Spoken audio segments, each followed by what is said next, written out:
Ladies and gentlemen, using those warm tyres. Need confidence in your car. It's here at Silver. As Hayes attacks Perez in the red. Guys, get me off these softs. They make contact. Travel. And Hayes hits the barrier. Today's recap is about a guy who forgets fame, money, and awards, and instead just chases his dream. No matter how rough things get, he sticks with himself and his crew, and somehow manages to pull off a win that once seemed impossible. So, the story begins with Sonny enjoying a calm day when, suddenly, he receives the call that it's time for the second driver. Immediately he jumps up, and within seconds he gears up, puts on his headset, checks in with the team, and hits the track like a pro. From the very start, the race is full throttle, with advisors, producers, and aerodynamic engineers all shouting instructions, telling the racers when to turn, how the track will shift, and what adjustments to make in real time. Starting dead last, Sonny uses every ounce of skill and experience to overtake the pack. Consequently, he crosses the finish line first, a win that feels impossible. Naturally, this calls for celebrations. The producer hands him a huge trophy, insisting that he earned it. However, Sonny simply shakes his head. Since he can't fit it in his bag along with his helmet, he leaves it for the team. From that point on, he's racing just for the rush, for the thrill, rather than for fame or cash. Later, Sonny strolls into a luxury shop and notices a small ad that reads, "Driver Wanted," with a race happening 6 months later. Meanwhile, a sharp-dressed man named Ruben shows up and asks to borrow his phone. Although Sonny jokes and refuses, calling him out on always asking favors, Ruben explains that he is a Formula One team owner struggling to keep his team alive. Because they've been losing, money is tight, investors are about to pull the plug, and bankruptcy is looming. Ruben needs Sonny to step in and save the team. However, Sonny doesn't commit immediately. Instead, he says he'll think about it.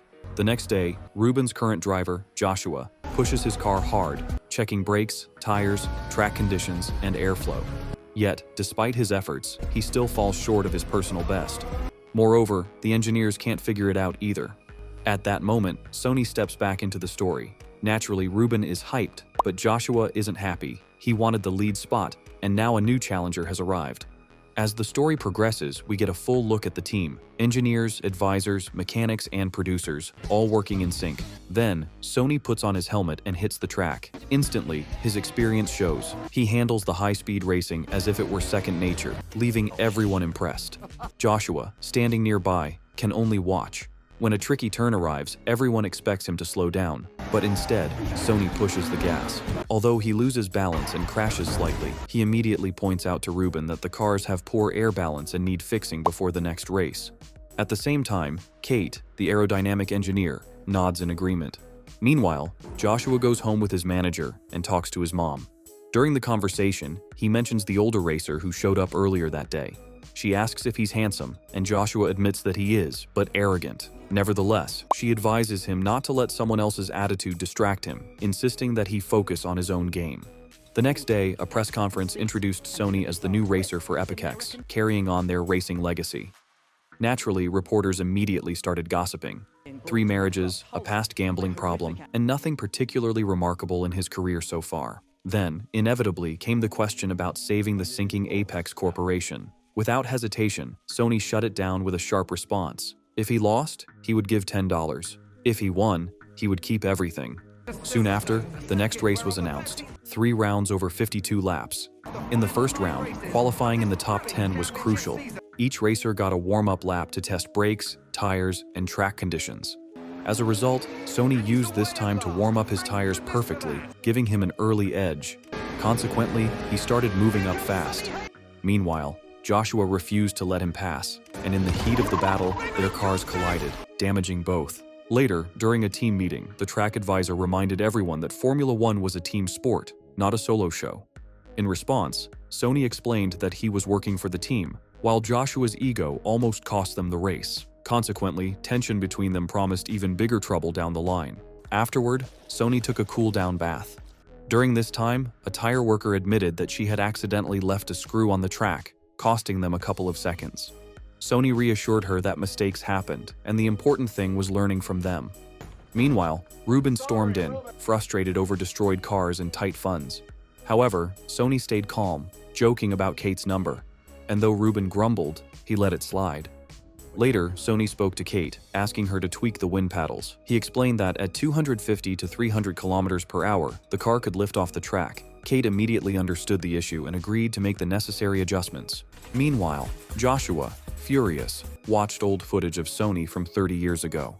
He saw that Sonny had once been an unbeatable racer until a serious crash had changed everything. As a result, the memory shook him deeply. In the second round, advisors instructed both racers not to fight each other directly, telling them to let the fastest lead. Consequently, Sonny let Joshua go ahead, but blocked other racers, helping Joshua climb from 12th place to 3rd. Eventually, Joshua finally took the lead, but then rain hit the track. He had to slow for a sharp turn, yet he tried to push through and crashed violently. The car immediately caught fire.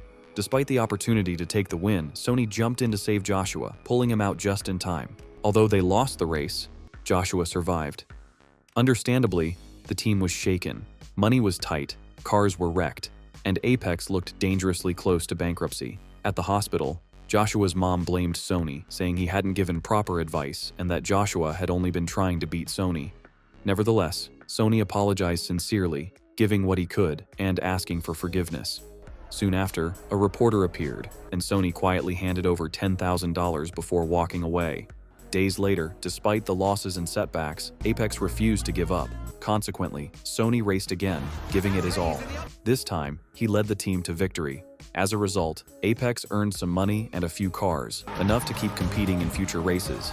Joshua is ready too, and the big question is, who will lead Apex? To settle things, Kate invites both of them to a club at night. She knows their tension won't disappear, so she suggests a game. Sonny, always carrying cards and loving a gamble, starts a round of 3-card poker.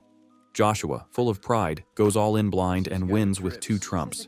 Kate notes that this win will help him keep the lead in upcoming races. Sonny's manager comes to take him away, and Kate asks why he didn't bet bigger. When Sonny shows his cards, it's clear he let Joshua win on purpose. Kate admires the gesture, and the tension between the two starts to ease. That night, they grow closer. Later, Sonny stands alone on the balcony, thinking about the next race. Kate joins him, asking what racing really means to him. Sonny reflects on 30 years ago, when he was on top, destined to be the world's greatest racer. Nothing was ahead of him but open road, dreams, and solitude.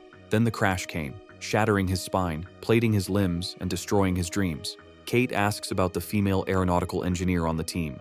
Sonny notes he's only seen male engineers.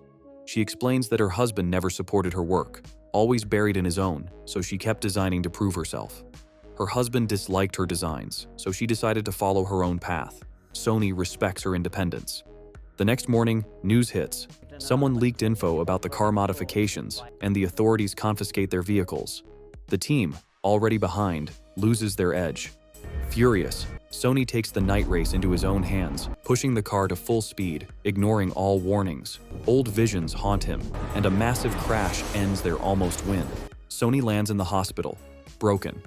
Ruben visits, sarcastic and furious, blaming him for the disaster, the missing cars, and the money lost.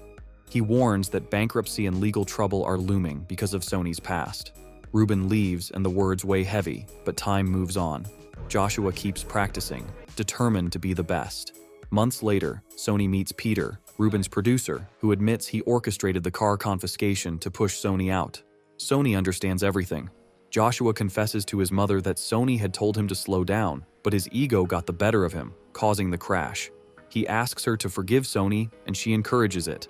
The final race arrives. Apex, almost destroyed, wants one last shot. Sonny steps up heroically, insisting he'll race and take full responsibility, regardless of what happens. Ruben objects, but after consulting his lawyer, Sonny gets the green light. The race begins. 45 laps, a war of strategy and skill. Tires play a big role. Soft tires give speed, but overheat fast. Hard tires last, but grip less. Sonny has a spare set of soft tires and decides to risk it, trusting his experience. He races with unmatched focus, reliving memories from 30 years ago. With skill, intuition, and guts, he wins. Apex rises to #1 again, celebrating their hard-fought victory. During the celebration, Joshua is interviewed. Ruben presents the trophy, but Sonny quietly walks away. Fame, money, and recognition don't matter to him. He wants to live life on his own terms. He says goodbye to Kate and is later seen in Mexico, ready to test a new car. He hasn't driven it yet, but that doesn't matter. He just wants the experience. And with that, the story ends.